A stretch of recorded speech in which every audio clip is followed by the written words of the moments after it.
All right, what's good, guys? Today we're on part 8 of the steroid boot camp. Today we are on managing estrogen side effects, preventing gyno bloat and mood swings, a very important segment of the boot camp. I know I've been MIA for a while, but I am back. So let's get right into this. So starting off here, let me just make sure this is all good. Perfect. All right, so starting off, managing estrogen and side effects, preventing gyno bloat and mood swings. So first off, why estrogen management matters. It's a very important part of this whole fucking thing. The majority of the sides you're going to get from your first cycle is from estrogen. It's from an estrogen mismatch and imbalance, whether it be high or crashed estrogen. This is a very important component for this whole blast to make sure that you're good and minimizing side effects. So first off, testosterone does convert into estrogen via aromatase enzyme. Some estrogen is necessary for libido, joint health, mood, and growth, but too much leads to gyno, water retention, mood swings, and high blood pressure. Too little leads to dry joints, low libido, fatigue, and poor gain. So, long story short here, estrogen is a tool. It is not your enemy, but it can easily be your enemy, as explained in a previous segment of the camp. You want this to be in range at all times. You need it. You can't just get rid of it. You can't crash it and be like, okay, it's gone. You want it to be in range because the majority of your muscle growth is going to be related to obviously increased testosterone, but estrogen is a huge component with gaining muscle. If it's crashed, you're not going to get that muscle gain. Everything's going to be out of control, as read in the prompt here: dry joints, low libido, fatigue, poor gains, also mental state, which I forgot to put in here. It's a major component with crash estrogen. This can lead to very bad outcomes with your mental state, depression, anxiety, and in most cases, crash estrogen is actually worse than elevated estrogen. But when it comes to your blast, if you're pushing too much test, if you're a high aromatizer, you will have elevated estrogen that can lead to the gyno, the water retention, mood swings, high blood pressure. These are all sides you do not want to hit during the blast. Now, the good part about these side effects is that it's very temporary. So just while the estrogen is increased during that blast or during that partial period in which you don't have your AI dialed, it's temporary. It's going to go away right when your estrogen gets back into range. However, when it comes to the gyno specifically, or side effects like hair loss from DHT derivatives, these are long-term sides. You get it. Once you get that fucking lump, bro, in your nipple, it's done. It's a done deal. You have to get surgery to get it removed. I have it. There's a lot of fucking jokes online about mine. I give into it just because it gets me a lot of fucking views. Gyno's actually worked in my favor for views. But you don't want this, okay? It's not a good fucking... You don't want gyno, bro. It's not a good look. But long story short, like I said, the majority of these sides are temporary, but there's some that are long term, so you really have to make sure you're on top of all this shit. Now, the balance you need here is controlled estrogen, not elimination, as just explained. This is the sweet spot.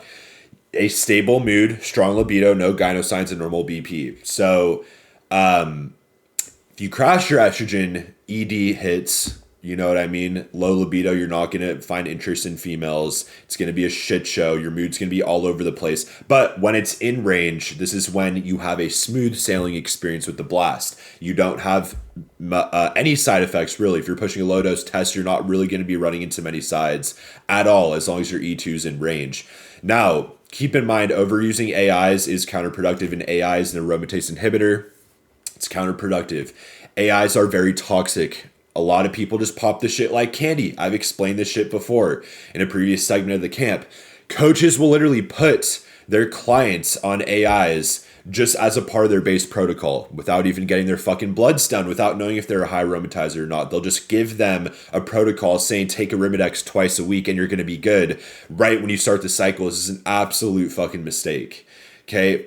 This is called overuse. If you don't have to use it and you're just popping it as a counteracting measure before you even know you have to take it, that's overuse. That's very counterproductive. That's causing a lot of toxicity to your lipids.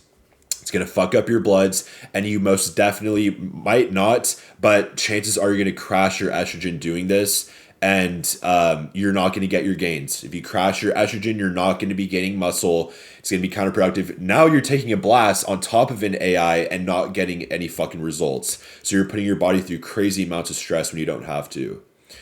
So Common estrogen-related issues are as so, okay? Gynecomastia, that's nipple sensitivity, itching, and puffiness. Right when you notice this, keep in mind you will probably notice this in the beginning stages of your first blast, okay? That's to be expected. You're not just supposed to go through this scot-free without anything, okay? You are probably going to run into this. So the warning signs that you have high estrogen is going to be that nipple sensitivity. If you're wearing a shirt, it's rubbing on your nipple. You're like it feels fucking weird, sensitive. Okay, that's the first sign. Itching as well. If you're having to itch your fucking nipple, or if it's getting puffy, huge warning sign that you have high E2. Right when you notice this at all, you want to go get a hormone panel done only. Just get a hormone panel, very cheap, $20-$40. Okay, buy it. Get the fucking blood pulled, get the labs back. If your E2 is showing that it's high, now you know that you either have to lower the dose with the test or you have to start deploying your AI accordingly, which should be a Arimidex. Then you want to start dialing in that dose. Every couple weeks, after that point, you're going to go in, get another hormone panel until your estrogen is directly in that reference range. If it's too low, you know you're taking too much AI, okay? If it's elevated too high, that means you're not taking enough. So you want to just trial and error, get it to that point where it's in the range. Now, also, water retention and bloat. This is another clear sign of elevated estrogen. A puffy face, typically known as moon face. You see guys with fucking bloated up heads on gear. Okay, that's moon face. A lot of water retention, excess water retention. That can be caused from high E2. Now, there's other factors like high sodium intake that can cause this shit, but it's primarily going to be from high E2 if it happens out of the blue. If you don't normally have a puffy fucking face or swollen ankles and all of a sudden you do hopping on the blast, it's a clear-cut sign it's from high E2, okay? Elevated BP as well, very clear indicator of high E2 because of that water retention. And obviously you don't want elevated BP. You should have a BP cuff as well. We'll go into that in more detail later on in the camp.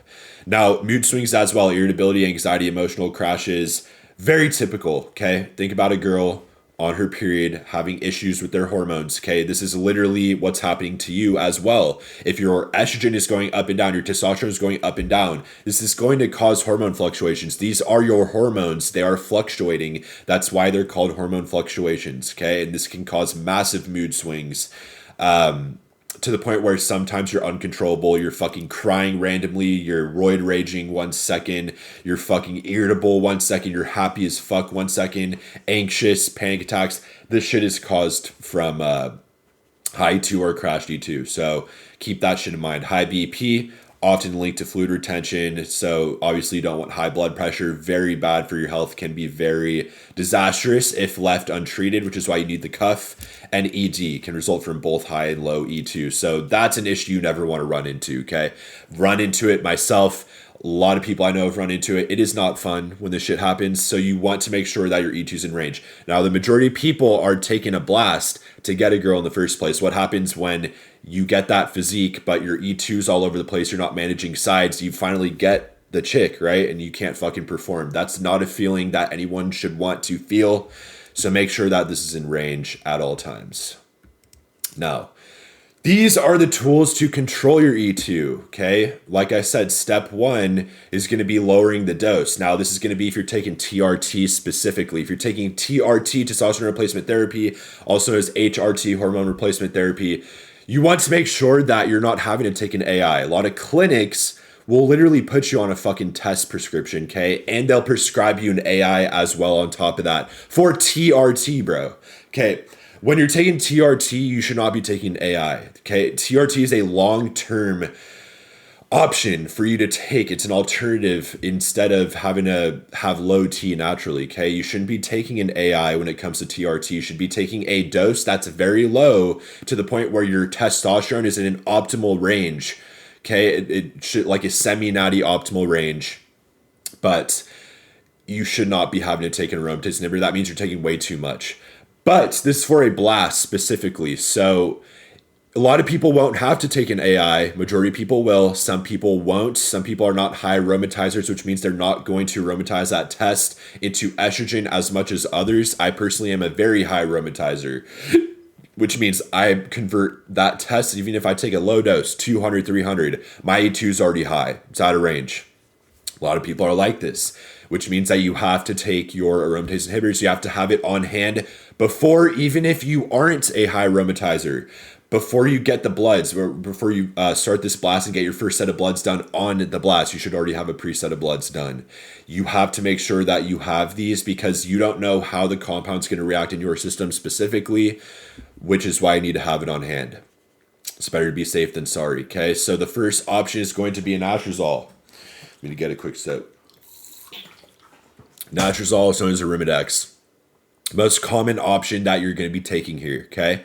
If you're new, you're getting Arimidex. It's fast acting. It has a short half-life. It's very forgiving if you take too much, which happens to a lot of people when they're first starting out, when they're trying to adjust the dose. Some people will accidentally take a full tab, 2 full tabs, and thinking that they're taking a lower dose, okay? That's fine if that happens once. You obviously don't want to be doing that shit over and over. It's fine if it happens once. If your protocol's in place, you have a proper coach guiding you, or you just know what you're doing, this shouldn't ever happen, but like mistakes fucking happen. Life isn't perfect.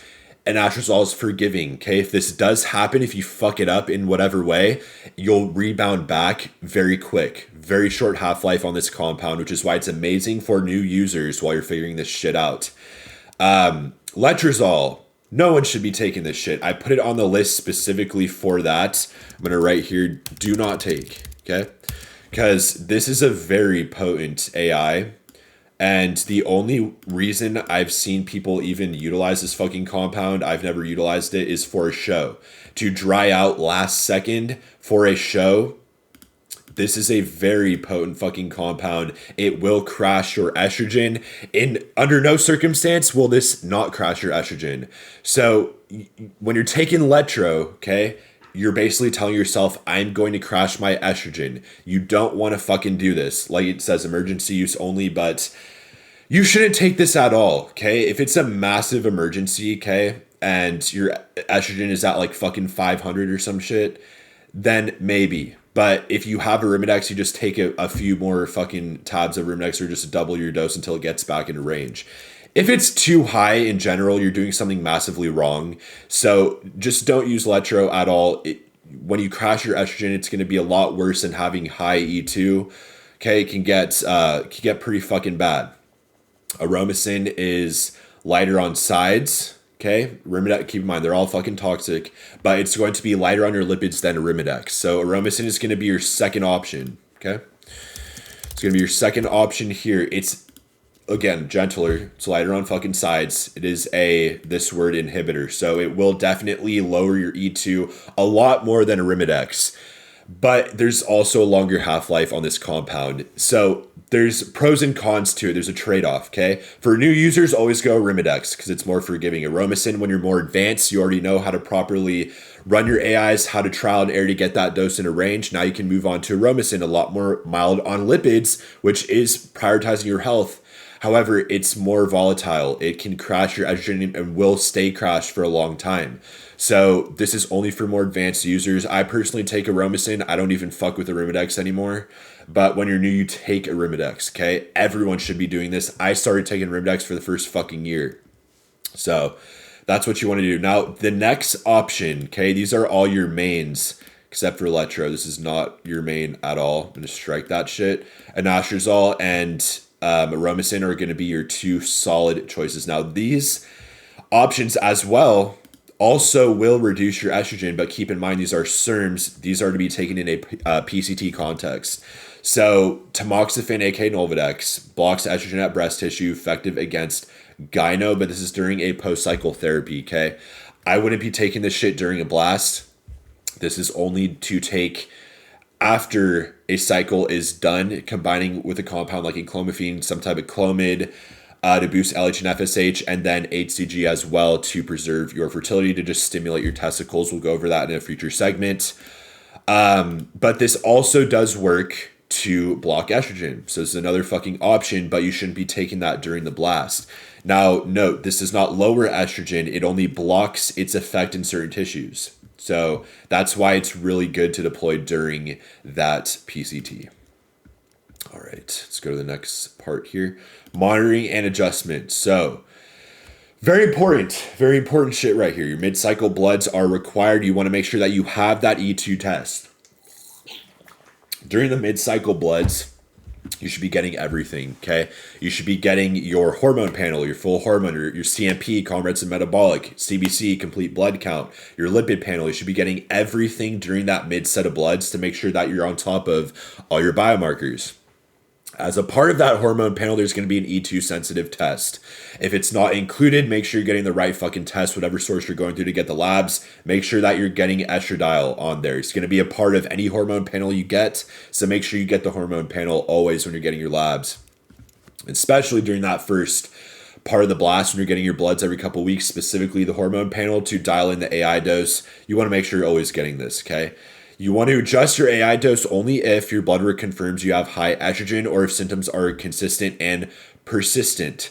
So I wouldn't even adjust the dose, okay, if just based on symptoms itself. I like to see data. I'm a very data-driven type of guy, which is why my clients see amazing fucking results. You should be like this as well. You shouldn't just be guessing. That's doing the bro shit to figure out what's happening and adjusting your doses based on symptoms. You should be adjusting your dose based on data. That's why you have to get the labs done. That's why it's very advised to get them done frequently so that you can adjust everything properly based on data, solidified data that is telling you exactly what's happening, exactly what is going wrong, what's going right, and what to adjust specifically according to the data, okay?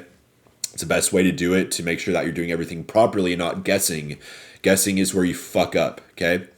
An example is going to be your E2s over 60, which is very high. With bloating and mood issues, you want to increase AI slightly, very slightly. You don't just fucking pop in an additional tab of Arimidex when this happens. You adjust it very slightly. Maybe take 0.2, 0.3 milligrams more, okay, than you're taking currently. Just adjust it very slightly. Then in a couple weeks, you're going to go back, get another hormone panel done, okay? Order another hormone panel, go back to the Quest or the LabCorp, get the blood pulled, wait for the results. If it comes back and now you're at, let's say like 50 something now or 40 something, okay, you're in the right direction. You want to make sure it's directly within the range of your test.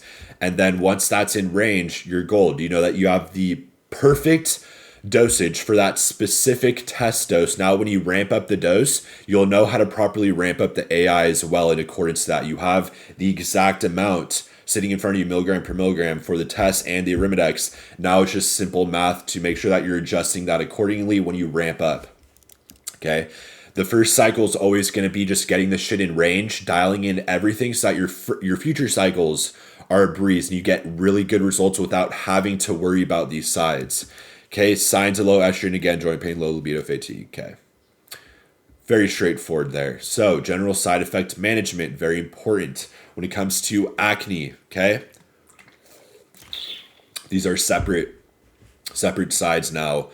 You want to shower after sweating, of course. Okay, so after a workout, you always shower. If you're sweating a lot, which is very common when you're on a blast, okay, you're eating a lot. First off, you're going to be eating more than normal, assuming the fact you're not on a shred.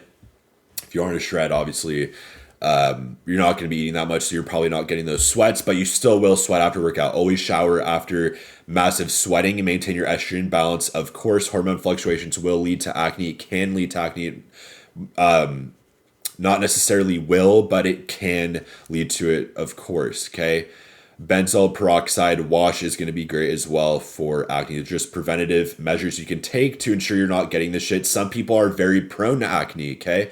The people you see online on these crazy ass videos with the fucking backne, that's insane, or acne on their face and it's like fucking bleeding and shit. These are people prone to this side.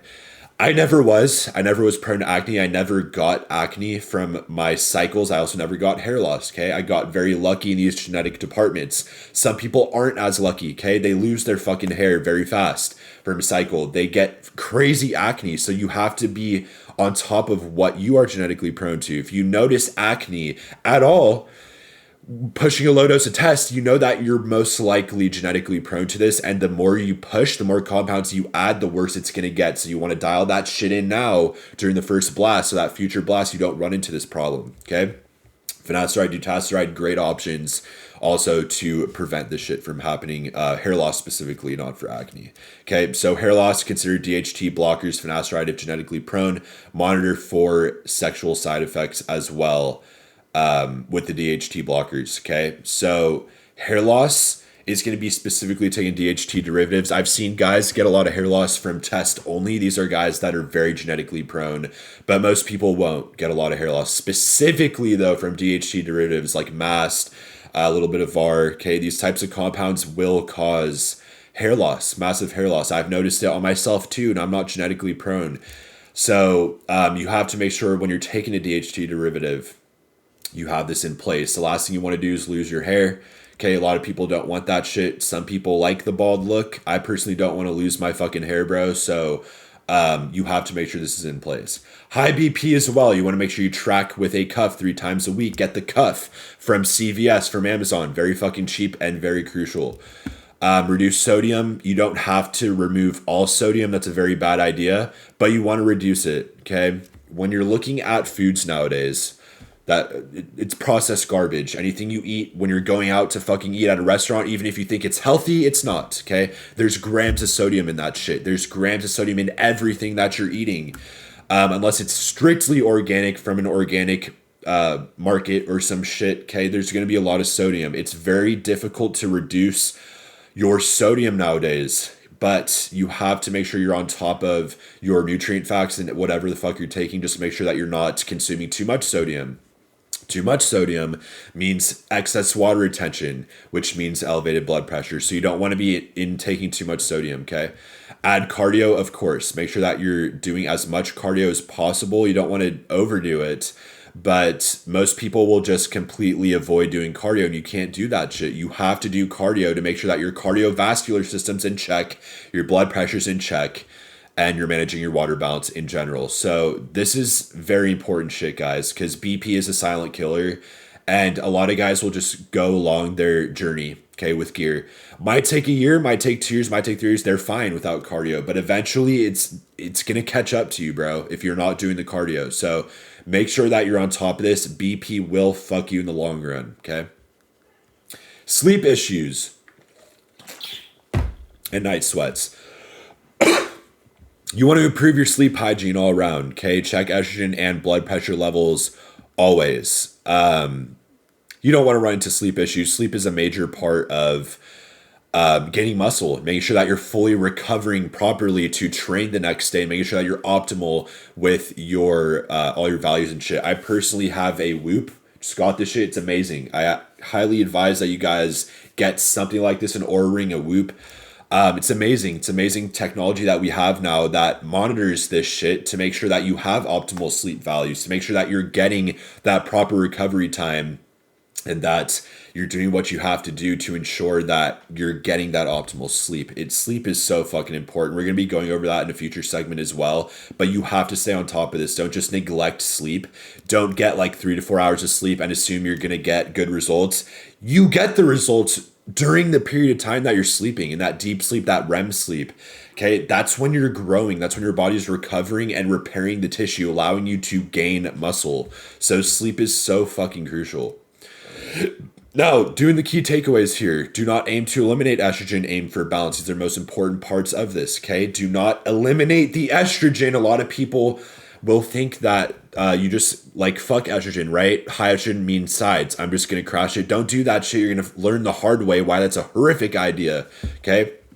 Use the lowest effective AI dose only when necessary. Go by data. Don't guess, okay? Use data. Be a data-driven motherfucker. That's how you're going to win. That's how you're going to avoid side effects. That's how you're going to make sure that you know for a fact you get peace of mind that everything is exactly where it needs to be and you're not just fucking guessing, bro. You don't want to guess. Always rely on blood work instead of guessing, okay? Do not be a fucking guesser. Guessers lose.